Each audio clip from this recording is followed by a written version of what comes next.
Encore aujourd'hui, installez-vous bien confortablement devant votre écran, car au cours de cette 72e édition nous allons vous présenter comment réaliser un contrôle de gain digital. Aujourd'hui, au cours de cette 72e édition, nous allons explorer un circuit intégré possédant des caractéristiques des plus intéressantes. Je veux parler du circuit intégré, le CD4066.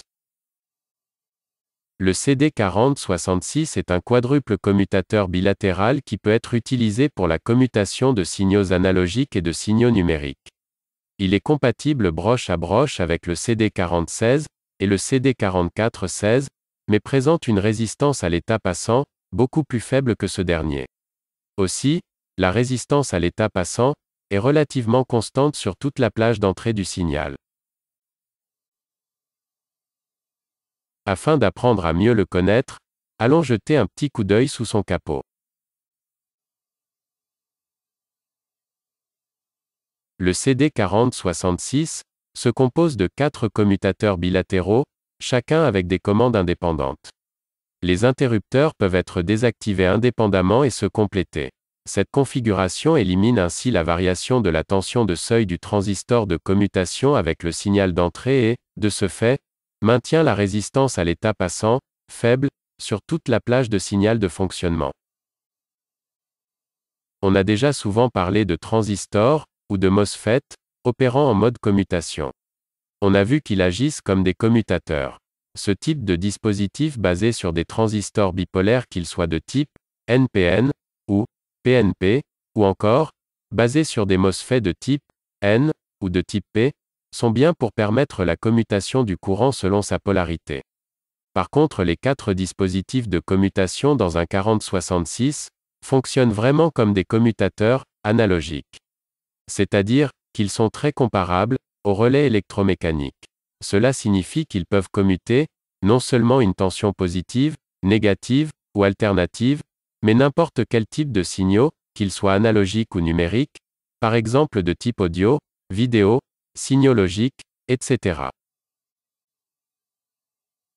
Chaque commutateur est appelé bilatéral, parce que chaque côté du commutateur peut être utilisé comme entrée. Ainsi, le courant peut circuler dans un sens et dans l'autre, selon le côté que l'on aura choisi de définir comme entrée. En fait, ils agissent comme des interrupteurs unipolaires unidirectionnels. Afin de mieux visualiser le fonctionnement, passons au premier schéma. Nous voyons ici le schéma typique d'un CD4066. Ces broches, 7 et 14, servent à l'alimenter. Pour cet exemple, j'applique une tension positive de 5 volts à la broche 14, VDD. Tandis que la broche 7, VSS, est reliée à la masse. Ce dernier peut supporter une tension maximale de 7,5 volts, crête à crête entre les broches, VSS, et VDD. Ce qui veut dire que l'on peut l'alimenter avec une tension négative de moins 7,5 volts à la broche, VSS, et une tension positive de plus 7,5 volts à la broche, VDD. Chaque commutateur possède sa propre broche de contrôle. Ainsi, ils peuvent être activés indépendamment les uns des autres. Pour bien illustrer son fonctionnement, j'ai ajouté un commutateur DIP à 4 positions.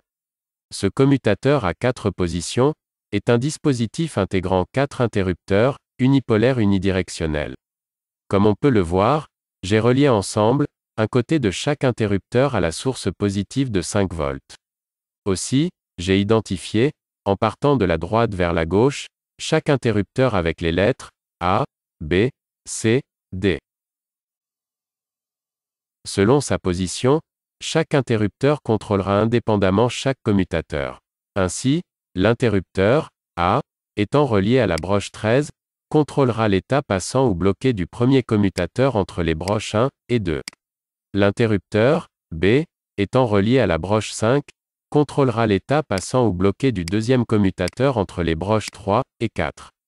L'interrupteur C, étant relié à la broche 6, contrôlera l'état passant ou bloqué du troisième commutateur entre les broches 8 et 9.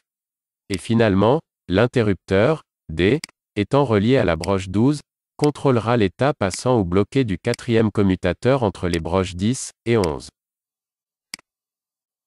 Comme nous venons de le voir, Chacun des 4 commutateurs du CD4066 est contrôlé d'après la position de chacun des 4 interrupteurs du dispositif DIP.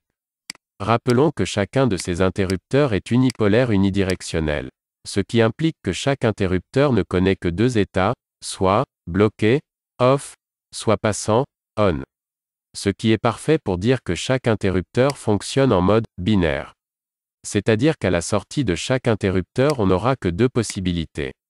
Soit une tension basse de 0 V, soit une tension haute de 5 V. Dans un système binaire, ces 2 états correspondent à des valeurs binaires, qui sont respectivement 0 et 1.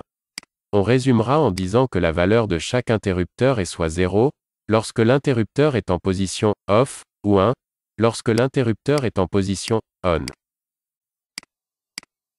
On peut ainsi affirmer que chaque interrupteur représente un bit, et que chaque bit correspond à 2 valeurs. Soit 0, soit 1. Le fait qu'on a ici 4 interrupteurs, on a donc un système binaire de 4 bits. Selon sa position et en partant de la droite, chaque bit représente ce que j'appelle un poids binaire. Ainsi, le poids binaire de l'interrupteur A est égal à 1. Celui de l'interrupteur B est égal à 2 fois 1, ce qui est égal à 2. L'interrupteur C est égal à 2 fois 2 qui égale 4. Et l'interrupteur D est égal à 4 fois 2 égale 8. Sans trop entrer dans les détails, ces valeurs s'additionnent entre elles, et forment ce que j'appelle une phrase ou un motif binaire à 4 bits. Ce qui nous offre donc 16 combinaisons possibles, nous permettant d'avoir des phrases binaires composées de 0, 0, 0, 0, A, 1, 1, 1, 1.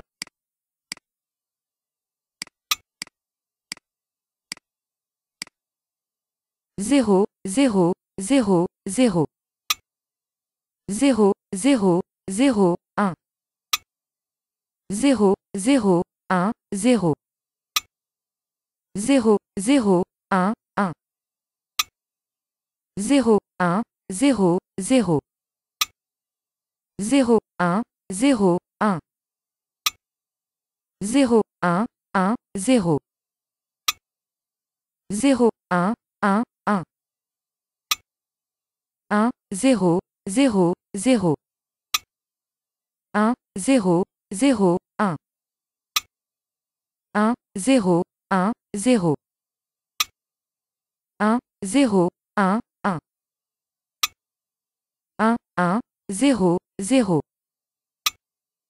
1, 1, 0, 1. 1, 1, 1, 0.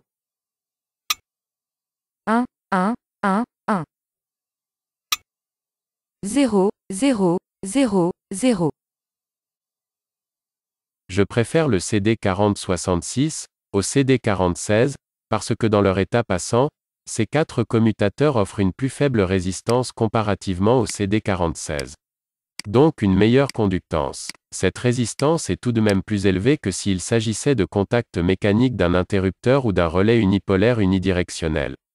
Cependant, cette imperfection est grandement compensée par la rapidité de commutation pouvant atteindre les 40 MHz. On peut connaître la valeur typique de cette résistance en consultant la fiche technique du fabricant. J'ai constaté une certaine variation selon le fabricant. Aussi je préfère me référer à mon multimètre et mesurer cette résistance. Tout ce que j'ai à faire, c'est placer mon multimètre en mode ohmmètre, placer les sondes entre les broches d'entrée et sortie d'un commutateur, et activer sa broche de contrôle. L'ohmmètre m'indique que ce commutateur offre une résistance de 270 ohms, lorsque sa broche 14 est alimentée à 5 volts. Selon le constructeur, le CD4066 peut fonctionner sous une tension de 3 à 18 volts entre ses broches 7 et 14.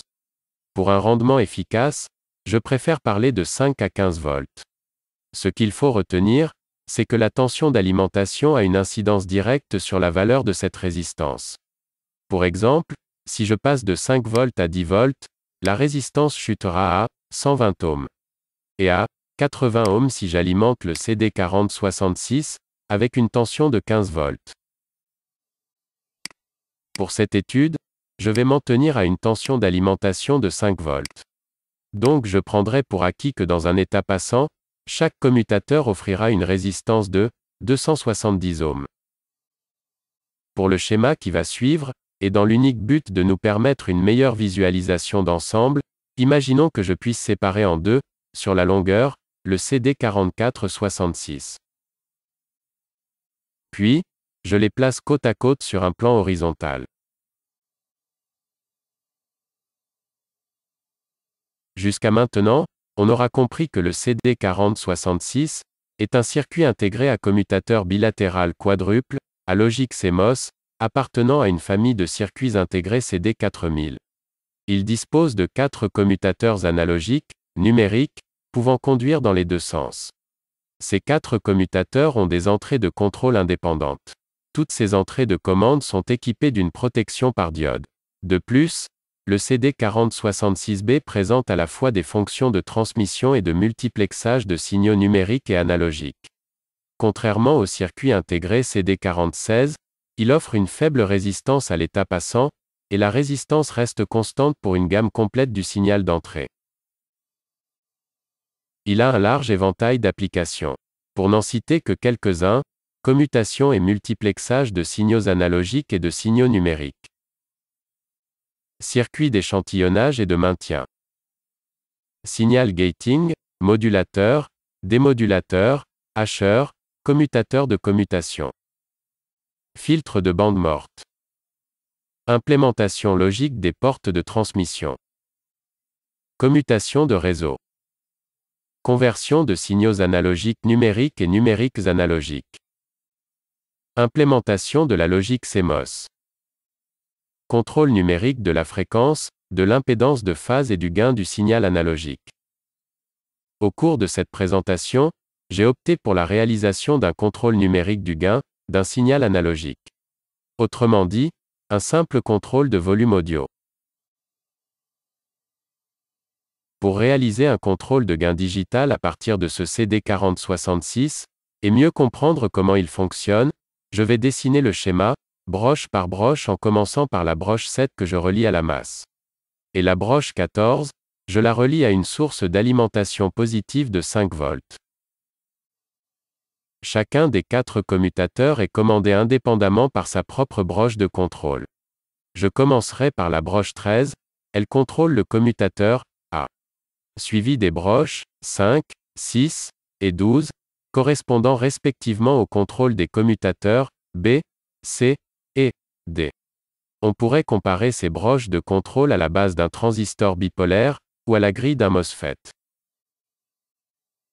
Comme on l'a vu un peu plus tôt, chaque commutateur est bilatéral, et chacun agit comme le ferait un interrupteur unipolaire unidirectionnel, ce qui implique une entrée et une sortie pouvant être inversées pour chaque commutateur. Pour l'aspect pratique, je définirai la broche 1 comme étant l'entrée, et la broche 2 comme étant la sortie du commutateur A. Le rôle de cette première broche servira comme canal d'entrée pour le signal. Ensuite, je vais relier les 3 autres commutateurs de manière à former un circuit monté en série. Je relie donc la broche 2, sortie du commutateur A, à la broche 3, entrée du commutateur B, et ainsi de suite pour les commutateurs C et D.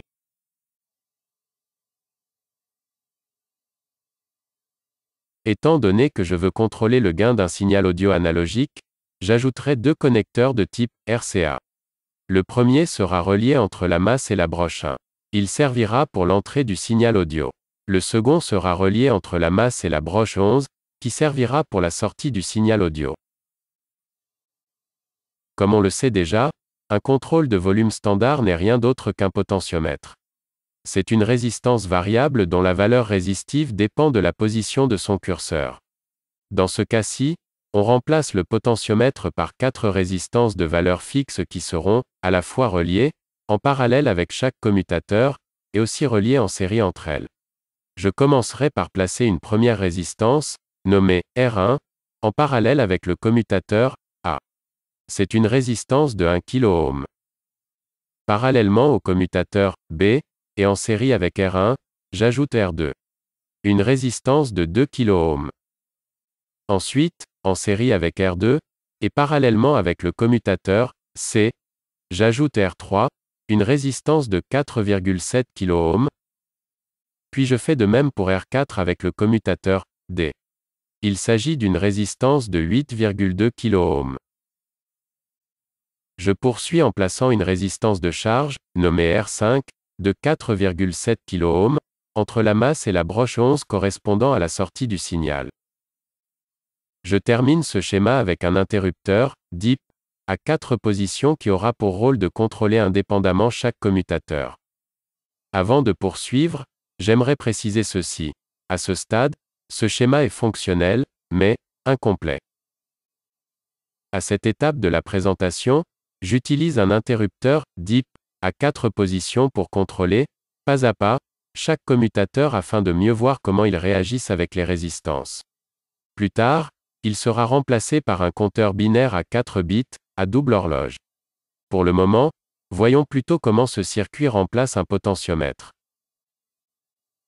Pour commencer, suivons la logique de ce circuit. On a une entrée et une sortie de signal. Entre les deux, on a 4 résistances en série. À l'aide d'un multimètre, en mode ohmètre, et en plaçant les sondes entre l'entrée et la sortie, nous pouvons mesurer la résistance totale entre ces deux points. Cela correspond à la somme des résistances, R1, à R4, reliées en série. Soit une résistance totale de 15,9 kΩ. Avec une résistance si élevée, on imagine facilement à quel point le signal d'entrée aura de la difficulté à rejoindre la sortie. D'autant qu'il entrera en opposition avec la résistance de charge, R5, de 4,7 kΩ. Avec cette configuration, le niveau du signal de sortie est donc à son plus bas. C'est ce qui se passe lorsque les 4 commutateurs du CD4066 sont ouverts. Maintenant, qu'arrive-t-il si j'active le commutateur A? Il devient passant. Il court-circuite la résistance R1. De ce fait, il remplace la valeur de R1 par la résistance interne du commutateur A, en mode passant, qui est de 270 ohms, ce qui a pour effet de réduire la résistance totale, donc une légère augmentation du signal à la sortie. Plus la résistance totale sera basse, plus le volume augmentera.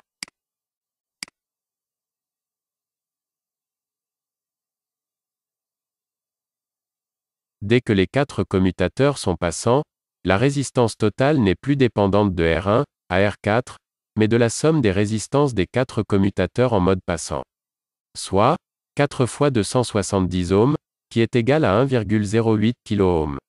Avec une si basse résistance, le signal d'entrée passe directement à la sortie, ce qui place le volume au maximum.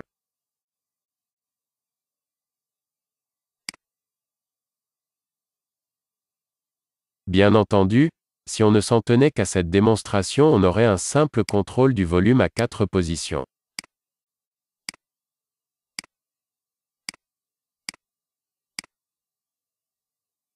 Cela n'aurait pas beaucoup d'intérêt. Pas question de s'arrêter là.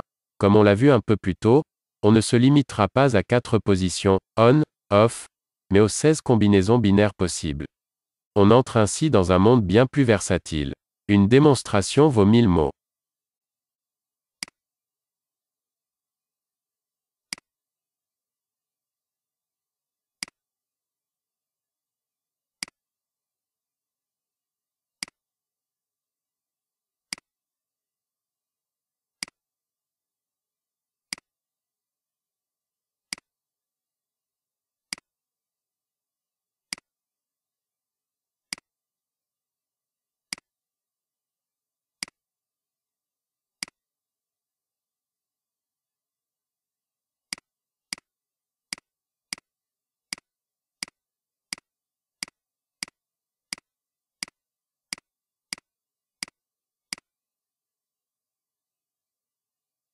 Je recommence, en attirant ton attention sur la valeur décroissante de la résistance totale affichée au multimètre, parallèlement à l'indicateur du niveau audio.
Comme on vient de le voir, plus la résistance diminue, plus le volume augmente, et vice-versa.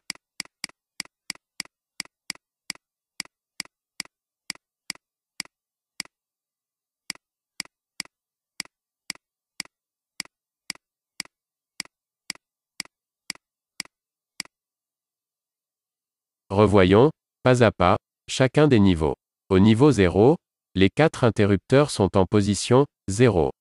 Le motif binaire de cette combinaison à 4 bits est 0, 0, 0, 0. Le volume est au plus bas.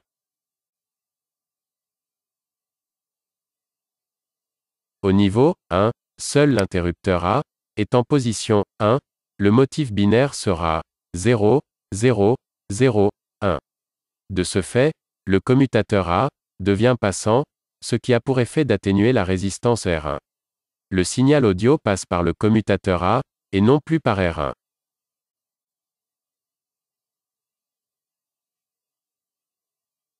Au niveau 2, seul l'interrupteur B est en position 1. Le motif binaire sera 0, 0, 1, 0. De ce fait, seul le commutateur B devient passant, ce qui a pour effet d'atténuer la résistance R2. Le signal audio passe par le commutateur B, et non plus par R2.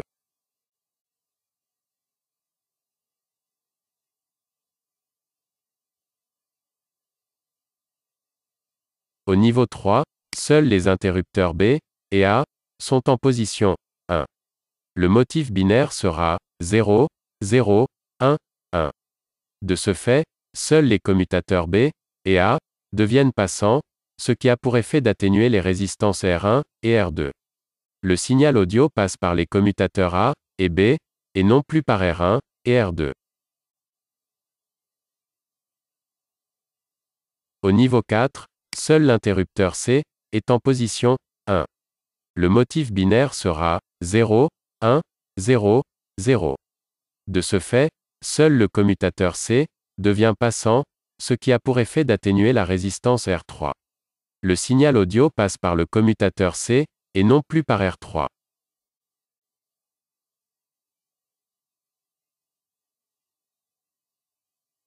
Au niveau 5, seuls les interrupteurs C et A sont en position 1.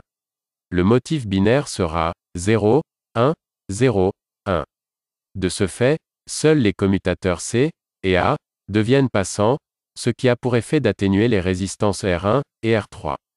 Le signal audio passe par le commutateur A, et non plus par R1, traverse R2, passe par le commutateur C, traverse R4.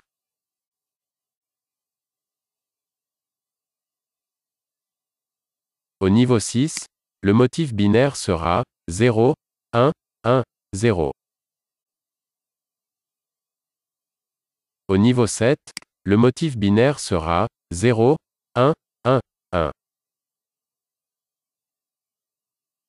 Au niveau 8, le motif binaire sera 1, 0, 0, 0. Au niveau 9, le motif binaire sera 1, 0, 0, 1.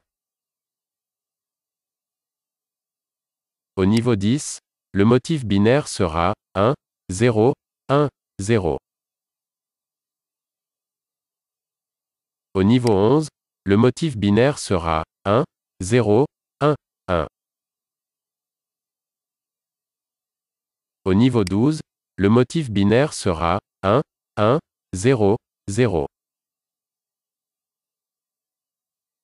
Au niveau 13, le motif binaire sera 1, 1, 0, 1. Au niveau 14, le motif binaire sera 1, 1, 1, 0. Au niveau 15, le motif binaire sera 1, 1, 1, 1.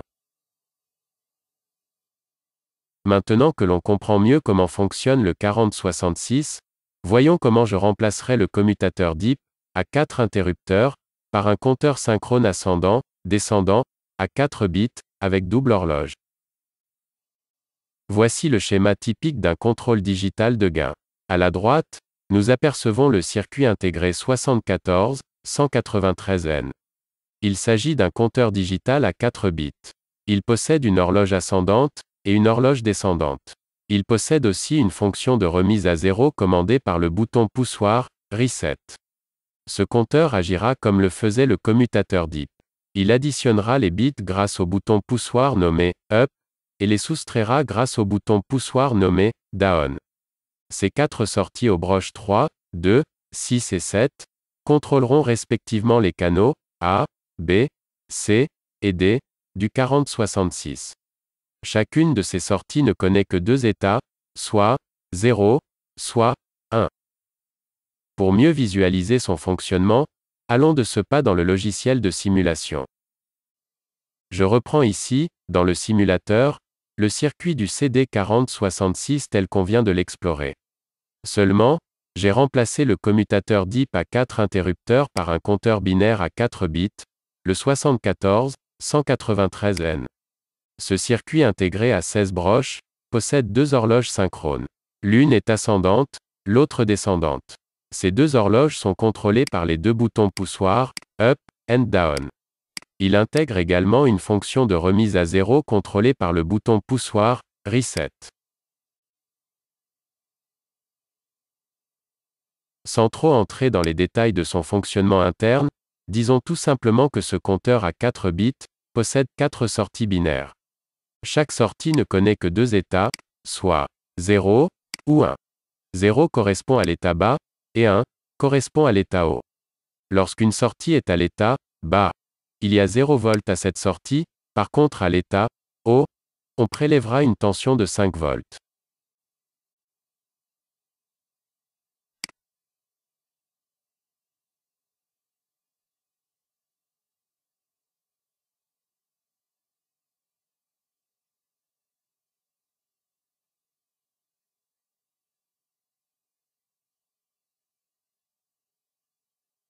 Les 4 sorties nommées A, B, C et D sont directement connectées respectivement aux broches de contrôle de chaque interrupteur bilatéral du CD4066.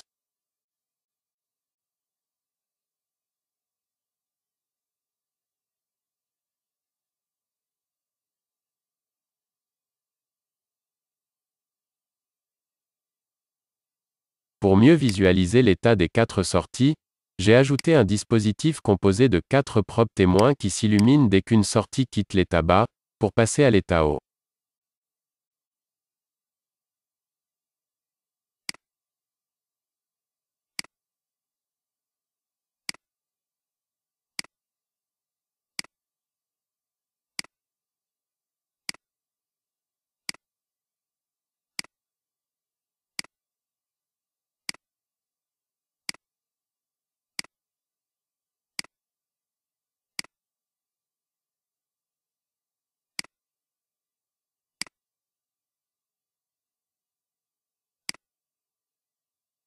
Parallèlement relié à un oscilloscope, on peut voir l'état de chacune des sorties à mesure que j'appuie sur le bouton poussoir, Up, pour activer le compteur ascendant. Chaque impulsion est égale à +1, et modifie la valeur binaire simultanément aux 4 sorties.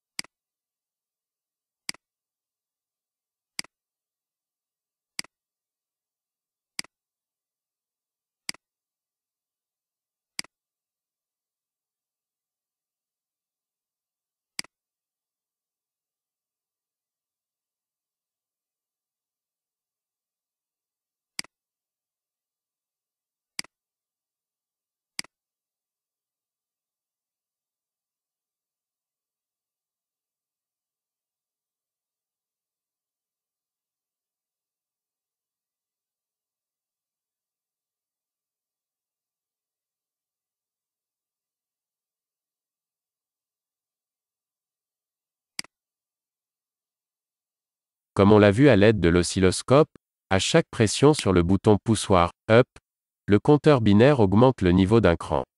À chaque cran, les 4 sorties binaires génèrent un motif à 4 bits permettant d'obtenir, au total, 16 combinaisons binaires incluant le niveau 0. Revoyons, pas à pas, ce compteur binaire en action ascendante. 0, 0, 0, 0. 0, 0, 0, 1. 0, 0, 1, 0. 0, 0, 1, 1. 0, 1, 0, 0. 0, 1, 0, 1. 0, 1, 1, 0. 0, 1, 1, 1. 1, 0, 0, 0. 1, 0, 0, 1. 1, 0, 1, 0. 1, 0, 1, 1. 1, 1, 0, 0. 1, 1, 0, 1. 1, 1, 1, 0. 1, 1, 1, 1. 0, 0, 0, 0.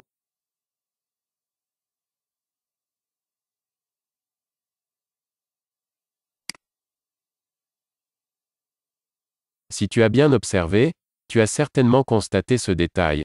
Le canal, A, change d'état à chaque pulsion. Le canal, B, change d'état à toutes les deux pulsions. Le canal, C, change d'état à toutes les 4 pulsions. Et le canal, D, change d'état à toutes les 8 pulsions.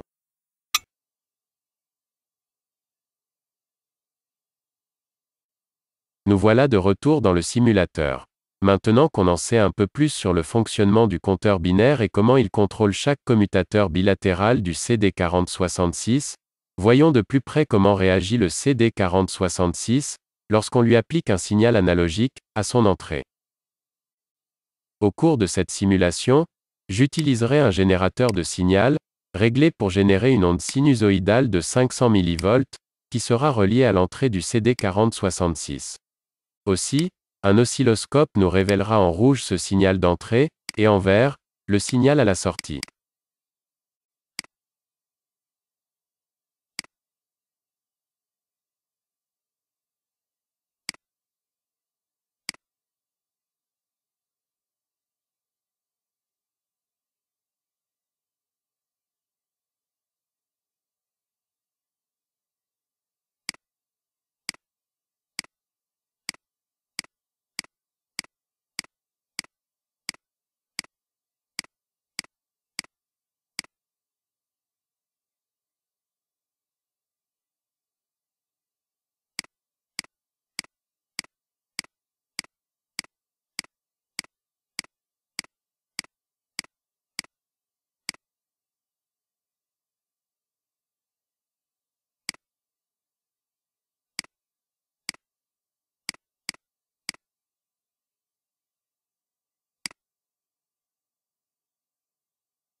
On peut remarquer en vert, l'accroissement, suivi d'un décroissement de l'amplitude du gain.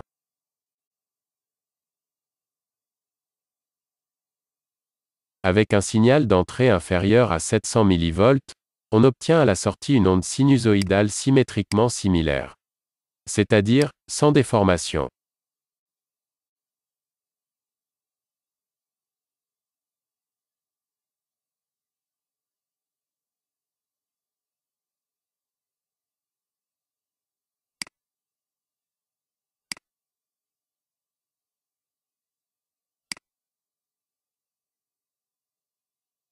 Par contre, si j'applique à l'entrée un signal dépassant les 700 mV, disons, le double, soit 1,5 V, observons ce qui se passe.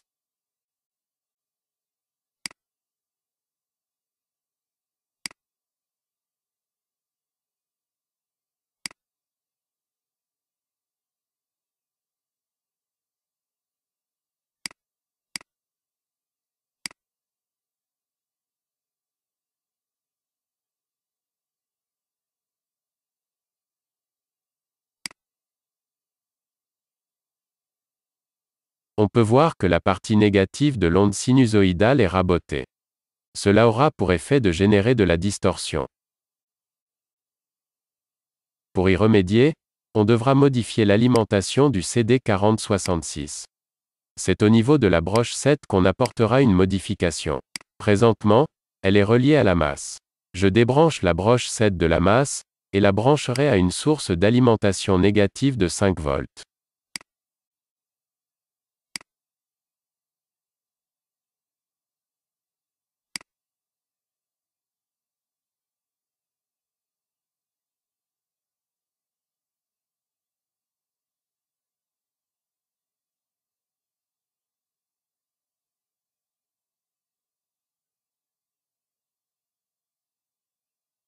Le problème est résolu.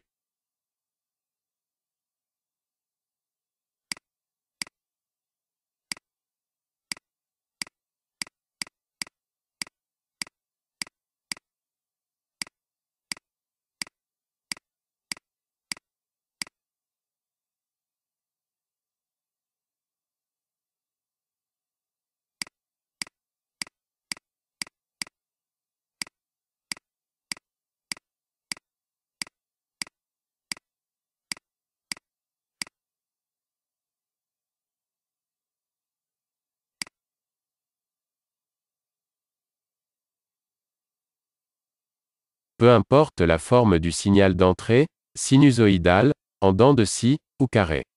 Analogique ou numérique, ce circuit contrôlera le gain de sortie.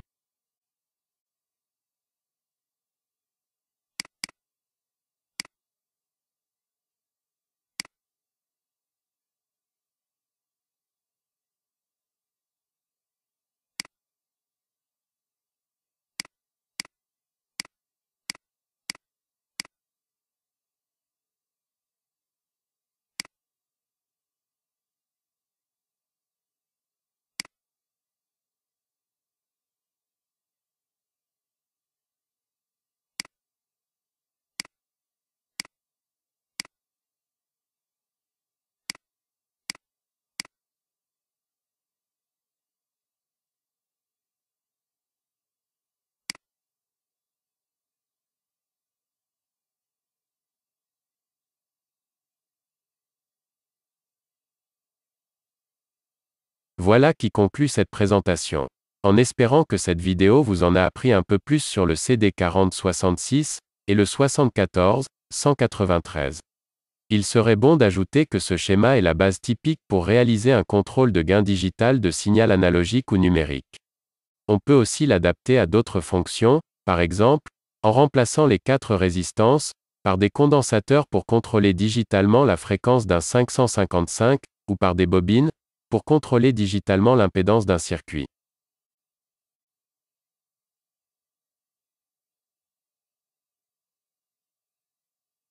En espérant que cette présentation vous a été utile et instructive. Si oui, cliquez sur j'aime. N'hésitez pas à nous laisser des commentaires, et surtout, je vous invite à vous abonner car ça nous encourage à poursuivre dans cette direction. Merci de votre attention, et je vous dis, à très bientôt pour une autre édition de Easy Weekend Project.